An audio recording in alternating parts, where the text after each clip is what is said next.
ఓం శ్రీ సాయిరామ్. 1969 సంవత్సరం ఫిబ్రవరి నెల సనాతన ధర్మంలో భగవాన్ శ్రీ సత్యసాయి బాబా వారిచే రచింపబడిన భాగవత వాగిల నుండి మరికొంత భాగం తెలుసుకుందాం. సాయిరామ్. తపస్సు ద్వారా సర్వ పాపములు నశించును, అంతఃకరణము శుద్ధిగును, అప్పుడు భగవంతుడు అందే నివసించును. తపస్సు ద్వారా సర్వ మంగళములు సమకూరును, కడకు సర్వేశ్వరుడే సాక్షాత్కరించును. ఇంతకంటే మించినది ఉన్నది. రాజా, ఋషీశ్వరులు, మహాత్ములు ఈ తపస్సు ద్వారానే కదా అఖండమైన అపూర్వమైన తేజస్సును సంపాదించి ఎన్నో ఘనకార్యములు నచ్చరి. రావణుడు, హిరణ్యకశిపుడు మొదలగు రాక్షసుల సహితము రాజసిక భావము చే తపస్సు ఆచరించి భౌతికమైన శక్తి సామర్థ్యములు అందుకొనిరి. వారి బల శౌర్యములు తప ప్రభావములే అయితే అదే తపస్సును సాత్వికమును ప్రవేశింపజేసిన పరాత్ముని పొందునట్టి ప్రాప్తి లభించును. తపస్సులు భావనమును బట్టి రాజసిక, తామసిక, సాత్వికం అనేటువంటి 3 విధములు కలవు. అయితే దైవప్రాప్తికి సాత్వికమే ప్రధానము. వశిష్ఠ, విశ్వమిత్రాది మహర్షులు సాత్విక మార్గమున అద్భుత శక్తిని సాధించిరి. కడకు బ్రహ్మ ఋషి స్థాయిని చెందిరి.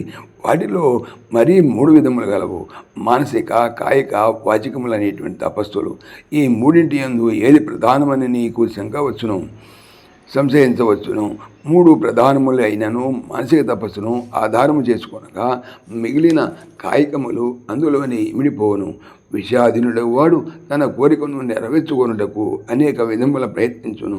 కనుక అట్లు పెడమార్గము పట్టనీక సమస్త ఇంద్రియములను విషయముల నుండి విరమించి మనస్సును తపస్సునందు లగ్నము గావించినచో అతడు స్వరాజ్యమునకు అధికారి కాగలడు. అప్పుడు అతడు సర్వమును నిర్వహింపగలడు. విషయములలో మనస్సును చేర్చుటే బంధనమనియు, మనస్సును బంధనను తొలగించి తపస్సునందు లగ్నము చేయుటే మోక్షమనయు చెప్పనగును.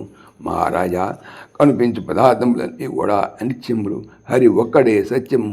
వస్తువుల సంబంధము, పరిణామము దుఃఖదాయకములు. భగవంతుడు సర్వదా సుఖస్వరూపుడు. రాజా, ఈ సాంసారిక పదార్థములతో ఆ విశుద్ధ జ్ఞాన స్వరూపునకు ఏమీ సంబంధము లేదు. ఒకవేళ అది సంబంధమునని తలంచినా అది స్వప్నములు చూచిన పదార్థములకును స్వప్నము కన్నవానికి నీ ఎంతటి సంబంధమో అంతటి సంబంధం ఈ ప్రపంచమందరి పదార్థములకును పరమాత్మకు ఉండేటువంటి సంబంధము. అంత మహారాజు ఇట్లు అడగమలేడు. ప్రభు, ఈ విషయమున నాకు ఒక శంక కలుగుతున్నది. ఈమన ప్రత్యక్షముగా పూర్వము చూచిన సత్యవస్తువులే కలలో చూద్దాము. కనుక మొట్టమొదట ఏదియో సత్య పదార్థం ఒకటి ఉండవలను కదా. స్వప్న, ద్రష్ట, స్వప్నములు అని పదార్థములన్నిటినీ సత్యముగానే ఎరుంగును. నిద్ర నుండి లేచిన తరువాత అవన్నీను బుద్ధి భ్రమైన తలంచును, గ్రహించును. అయితే ఇది మానవుల స్థితి కానీ భగవంతునకు ఎక్కడైనా భ్రమ ఉండునా? పదార్థము ఒకటిగా ఉన్నా ఇది మాయచే గోచరించున్నదనవచ్చును. నానా రూపములు, నానా కృతులకు పదార్థములు కలవు. అవన్నీ కూడా సత్యములుగానే తోయను. అటువన్నీ స్వప్నముతో ఏలపోల్చున్నారు అని పరీక్షిత్ మహారాజు అడిగాడు. సాయిరాం సశేషం. ఓం శ్రీ సాయిరామ్. ఈ ఛానల్కి సంబంధించినటువంటి పూర్తి సమాచారము డిస్క్రిప్షన్లో చూడవచ్చును. సాయిరామ్. సమస్తలోకాః సుఖినో భవంతు. సమస్తలోకాః సుఖినో భవంతు. సమస్తలోకాః సుఖినో భవంతు. ఓం శాంతి శాంతి శాంతి.